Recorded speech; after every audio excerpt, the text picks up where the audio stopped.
റിപ്പോർട്ടിന്റെ ഒരു വിഷമം. അപ്പൊ പാലക്കാടിന്റെ നീറ്റ് MLA ആണ് എന്താ പറയുന്നത്? സർട്ടിഫിക്കറ്റ് കിട്ടി, ഒപ്പിട്ട് മേടിച്ചു. ഭയങ്കര സന്തോഷം, ഭയങ്കര സന്തോഷമുണ്ട്. ജീവിതത്തിലെ ആദ്യമായിട്ടാണ് പ്രസ്ഥാനം മുന്നണിയുമൊക്കെ മത്സരിക്കേണ്ട അവസരം തരുന്നത്. ആ അവസരം ഇങ്ങനെ ആകുന്നതിനകത്ത് വലിയ സന്തോഷമുണ്ട്. എന്ന് ഞാൻ പലകുറി സൂചിപ്പിച്ചു, ഒരു സ്ഥാനാർത്ഥി എന്ന നിലയിൽ ഇത്രയും ഭാഗ്യം കിട്ടിയ ആരെങ്കിലും ഉണ്ട് എന്ന് ഞാൻ വിചാരിക്കുന്നില്ല. കാരണം ജനങ്ങളെ കാണുക എന്നതിനപ്പുറം മറ്റൊരു ഉത്തരവാദിത്വവും എനിക്കുണ്ടായിരുന്നില്ല.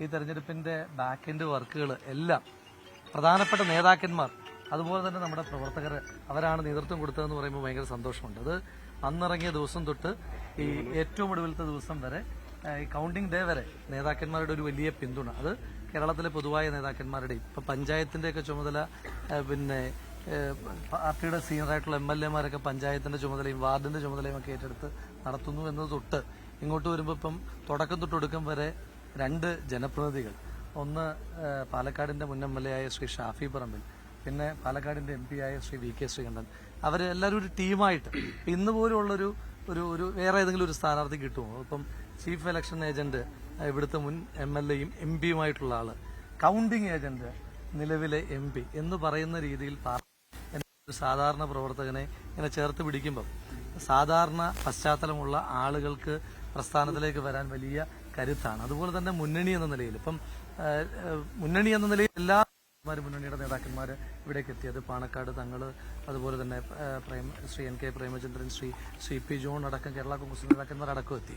അപ്പം ലീഗിന്റെയൊക്കെ ഒരു കോൺട്രിബ്യൂഷൻ ഞാൻ നേരത്തെ സൂചിപ്പിച്ചു. ശ്രീ PK ഫിറോസിനെ പോലൊരാള് ഒരു പഞ്ചായത്തിന്റെ ചുമതല ഏറ്റെടുത്തിട്ട് ശ്രീ PK ഫിറോസ് ലീഗിന്റെ ഏതെങ്കിലും ഒരു സ്ഥാനാർത്ഥി മത്സരിക്കുമ്പോൾ പോലും ഇത്രയേറെ ദിവസം ഏതെങ്കിലും ഒരു മണ്ഡലത്തിൽ ചെലവഴിച്ചിട്ടില്ല. ബൈ ഇലക്ഷനുകളിലൊക്കെ ലീഗ് മുൻപ് മത്സരിച്ചിട്ടുണ്ടല്ലോ. അപ്പം അങ്ങനെ ഒരു കൂട്ടായ്മയുടെ ഇത് പാലക്കാടിന്റെ വിജയമാണ്. ഞാൻ എന്നെ ആഗ്രഹിച്ചു എന്നല്ല, പാലക്കാട് ആഗ്രഹിച്ചത് മതേതരത്വത്തിന്റെ വിജയമാണ്. പിന്നെ അതുപോലെ തന്നെ മുതിർന്ന നേതാക്കന്മാർ, അത് സംഘടനാ ചുമതലയുള്ള general secretary Shri KC Venugopal തൊട്ട് കേരളത്തിന്റെ പ്രദേശ് കോൺഗ്രസ് കമ്മിറ്റിയുടെ അധ്യക്ഷൻ ശ്രീ K സുധാകരൻ, അതുപോലെ തന്നെ പ്രതിപക്ഷ നേതാവ് ശ്രീ VD സതീശൻ, ശ്രീ രമേശ് ചെന്നിത്തല അടക്കം, ശ്രീ ശശി തരൂർ അടക്കമുള്ള മുഴുവൻ നേതാക്കന്മാരുടെയും, ശ്രീ K മുരളീധരൻ അടക്കമുള്ള മുഴുവൻ ആളുകളുടെയും വലിയ തോതിലുള്ള പിന്തുണ. ചുമതലയുടെ കാര്യം പറഞ്ഞില്ല, ഇപ്പം ശ്രീ അൻവർ സാദത്ത് ഇപ്പം ഇപ്പോഴും ഒപ്പമുണ്ട്. പാലക്കാട് മുനിസിപ്പാലിറ്റിയിൽ ഏറ്റവും അധികം ഭൂരിപക്ഷം തന്നൊരു പ്രദേശത്തിന്റെ ചുമതലക്കാരനായിരുന്നു അദ്ദേഹം. ശ്രീ M വിൻസെന്റ് അടക്കം, അങ്ങനെ പേര് പറയാൻ പോയാൽ ആരുടെയെങ്കിലുമൊക്കെ പേരുകൾ വിട്ടുപോകും. എല്ലാവരും ഇത് കൂട്ടായ്മയുടെ, മുന്നണിയുടെ കൂട്ടായ്മയുടെ വിജയമാണ്. ഇത് പാലക്കാട് ഒറ്റക്കെട്ടായി നിന്നതിന്റെ വിജയമാണ്.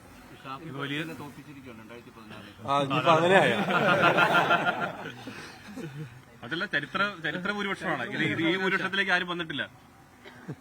ഷാഫി എന്തോ അങ്ങനെയല്ല, പുള്ളി അത് കമന്റ് ചെയ്യരുത്. അങ്ങനെയല്ല ഞാൻ പറഞ്ഞത്. ഇപ്പം ഭൂരിപക്ഷത്തിന്റെ നമ്പറിനേക്കാളൊക്കെ ആധികാരികമായ വിജയം ഉണ്ടാകുമെന്ന് പറഞ്ഞു. ഇപ്പം ഞാൻ പറഞ്ഞല്ലോ, ഞാൻ ഒരു തുടക്കക്കാരനാണ്. അപ്പം ഞാനൊക്കെ സംഘടനാ പ്രവർത്തനം കണ്ടുപിടിച്ചത് വിശ്വട്ടിനെ പോലുള്ള ആളുകളിൽ നിന്നാണ്. അപ്പം പുള്ളിയൊക്കെ അടുത്ത് നിൽക്കുന്നു. ഇപ്പം പാലക്കാട്ടേക്ക് വരുമ്പം പുതുപ്പള്ളി വരെയുള്ള യാത്രയിൽ വിശ്വട്ടുണ്ടായിരുന്നു. ഇപ്പം റിസൾട്ട് വരുമ്പോൾ വിശ്വട്ടുണ്ട്. അപ്പം അങ്ങനെ എല്ലാവരും ആരെ നമ്മൾ മാറ്റി നിർത്തും. അപ്പം എല്ലാവരുടെയും കൂടെ വിജയമാണ്. അപ്പം പാലക്കാടിന്റെ വലിയ വിജയമാണ്. പാലക്കാട് എല്ലാ മേഖലയും ചേർന്ന് വരുന്നൊരു വിജയമല്ലേ. നമ്മൾ പോലും പ്രതീക്ഷിച്ചിരുന്നത് നിങ്ങളൊരു 5 അല്ലെങ്കിൽ 6 റൗണ്ടിലേക്കൊക്കെ വരുമ്പോഴാണ് ലീഡിലേക്ക് വരുന്നത്.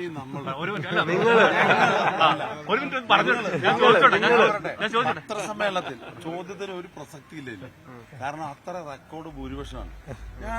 ഞങ്ങൾ ഒരുമിച്ച് പറഞ്ഞിട്ടുണ്ടായിരുന്നു, നിങ്ങളുടെ പത്രക്കാരെ മുമ്പിൽ പറഞ്ഞിരുന്നു, പത്രസമ്മേളനം നടത്തി പറഞ്ഞു പാലക്കാട് ഇത്തവണ ഭൂരിപക്ഷമെന്ന് പറഞ്ഞു. കഴിഞ്ഞ പത്രസമ്മേളനത്തിൽ ഞാൻ പറഞ്ഞു പാലക്കാട് മുനിസിപ്പാലിറ്റിയിൽ UDF ലീഡ് ചെയ്യുന്നു പറഞ്ഞു. അതുപോലെ തന്നെ മുഴുവൻ പഞ്ചായത്തിൽ ലീഡ് ചെയ്യുന്നു പറഞ്ഞു. സർവകാല റെക്കോർഡിന് ജയിച്ചിരിക്കുകയാണ്. ഞങ്ങൾ തീരുമാനിച്ച, ജനങ്ങൾ ആഗ്രഹിച്ച ഭൂരിപക്ഷം ഞങ്ങൾക്ക് ലഭിച്ചു. നിങ്ങൾ പലരും പല കണക്കൂട്ടലുകളും നടത്തി. ആ കണക്കൂട്ടലുകളൊക്കെ തെറ്റി. അതിന് ഞങ്ങൾ ഉത്തരവാദിയല്ല. ഇല്ല, അല്ല, ഈ ഇലക്ഷൻ മുമ്പ് രാഹുൽ വന്നതിന് ശേഷം ഞാൻ നടത്തിയ, നിങ്ങളോട് സംസാരിച്ചതൊക്കെ നിങ്ങൾ റെക്കോർഡ് എടുത്തു നോക്ക്. ഷാഫി പറമ്പലിന് കിട്ടിയ ഭൂരിപക്ഷത്തിന്റെ 4 ഇരട്ടി ഭൂരിപക്ഷം കിട്ടും എന്ന് ആധികാരികമായി പലതവണ പറഞ്ഞിട്ടുണ്ട്. നിങ്ങൾ അതൊന്നും മുഖവിലക്ക് എടുത്തില്ല. ഇപ്പോഴെങ്കിലും അതൊന്നും മുഖവിലക്ക് എടുക്കണേ. കുറെ കാലമായില്ലേ എല്ലാ കണക്കുകളും. ശ്രീലേട്ടനെ സംബന്ധിച്ചിടത്തോളം അതൊക്കെ ഒരുപാട് പറയാനുണ്ടാവും. പാലക്കാടിനെ സംബന്ധിച്ച് ഞങ്ങൾക്ക് ജനങ്ങളുമായിട്ടുള്ള ബന്ധമാണ് ആ കണക്ക്. കണക്കുകൂട്ടൽ തെറ്റില്ല. കഴിഞ്ഞ പാർലമെന്റ് ഇലക്ഷൻ, കഴിഞ്ഞ അസംബ്ലി ഇലക്ഷൻ, ഇതിലെല്ലാം ഞങ്ങളുടെ കണക്കുകൂട്ടൽ തെറ്റിയിട്ടില്ല.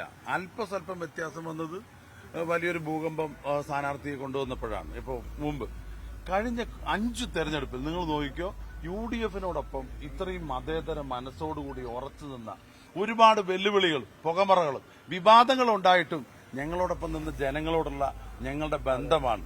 14 വർഷം ഇവിടെ MLA ആയ ഷാഫി പറമ്പിലിന്റെ ബന്ധമാണ്. ഞാന് ഇവിടെ 6 വർഷമായിട്ടുള്ളൂ MP ആയിട്ടെങ്കിലും, 6 വർഷം ആയിട്ടില്ല, 5.5 ആയിട്ടുള്ളൂ. ജനങ്ങളോടൊപ്പം ഈ ജില്ല മുഴുവൻ സഞ്ചരിച്ച് അവരുടെ പ്രയാസങ്ങൾ മനസ്സിലാക്കിയത് ഞാൻ ജയ്ഹോ പറയാത്ത. അത് മാത്രമല്ല, രാഹുലും വളരെ ചെറുപ്പത്തിൽ തന്നെ സാധാരണക്കാരുടെ പ്രയാസങ്ങളും പ്രശ്നങ്ങളും ഏറ്റെടുത്ത് പ്രവർത്തിച്ച ആളാണ്. ആ ഒരു തെളിമ രാഹുലിനുണ്ടാകും. പാലക്കാട് നൽകിയ ഭൂരിപക്ഷം അതാണ് തെളിയിക്കുന്നത്. ഞങ്ങൾ ഒരിക്കലും ഒരു വിവാദം ഉണ്ടാക്കാനോ വ്യക്തിഹത്യ ചെയ്യാനോ ഒരു സ്ഥാനാർത്ഥി അപകീർത്തിപ്പെടുത്താനോ നിന്നിട്ടില്ല. ഞങ്ങൾ എന്തെല്ലാം കേട്ടു, ഞങ്ങൾ എന്തെല്ലാം സഹിച്ചു, ഇതെല്ലാം ജനങ്ങൾ നോക്കിക്കാണുന്നുണ്ട്. ഞങ്ങൾ മറുപടി പറഞ്ഞു. അത് യാഥാർത്ഥ്യമായിരിക്കുകയാണ്.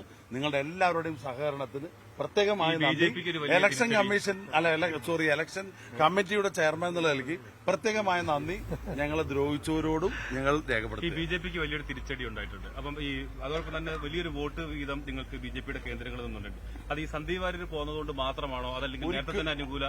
അതും ഒരു ഘടകം തന്നെയാണ്. പക്ഷേ പാലക്കാട്ടെ BJPയുടെ മുഖം എന്താണ്?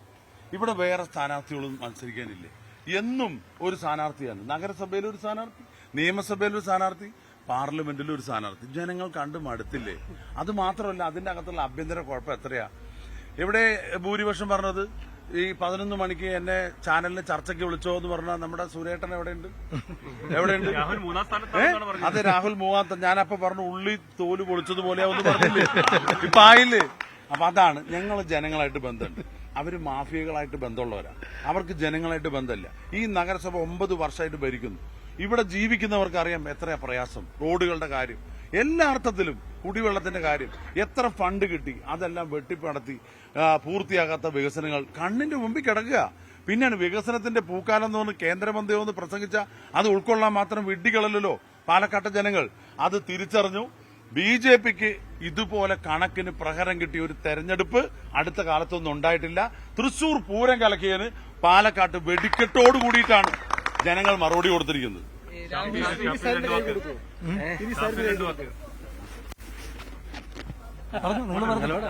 എന്നോടാണോ?